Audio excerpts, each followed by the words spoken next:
রাজধানী জুড়ে এখন ঈদের কেনাকাটার সরগরম পরিবেশ। পরিবার পরিজন নিয়ে উৎসবের আমেজে মার্কেটে ঘুরে কেনাকাটা করছেন ক্রেতারা। দোকানে আসা নতুন নতুন কালেকশনেও দৃষ্টি কাটছে সবার। ব্যবসায়ীদের দাবি, বিগত কয়েক বছরের তুলনায় এবার বিক্রি কিছুটা কম। নাজমুল ইসলামের প্রতিবেদন। ঈদের আনন্দকে আরো রঙিন করে তুলে নতুন পোশাক, আর সেই আনন্দকে ঘিরেই জমে উঠেছে রাজধানীর শপিং মলগুলোতে ঈদের কেনাকাটা। পরিবার পরিজনকে সঙ্গে নিয়ে পছন্দের পোশাক কিনতে ভিড় করছেন ক্রেতারা। এর ফলে উৎসবমুখর হয়ে উঠেছে রাজধানীর বিভিন্ন বিপণী বিতান। সব বয়সের ক্রেতাদের আনাগোনায় মুখর বিভিন্ন মার্কেট ও শপিং মল। সাধ্যের মধ্যে পরিবারের ছোট সদস্য থেকে শুরু করে সবার জন্যই চলছে কেনাকাটা। আমরা তো বড় হয়ে গেছি এখন, যেহেতু বাচ্চা কাচ্চা হয়ে গেছে, সবার আগে আমাদের বাচ্চাদের চিন্তা করতে হয়।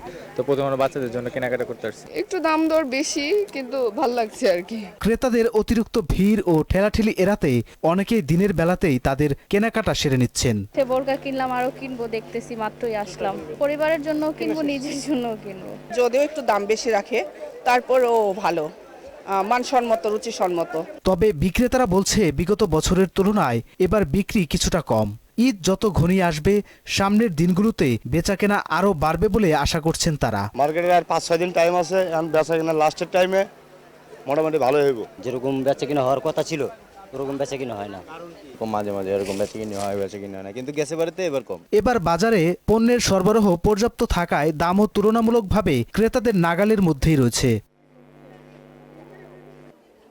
নাজমুল ইসলাম, মোহনা সংবাদ, ঢাকা।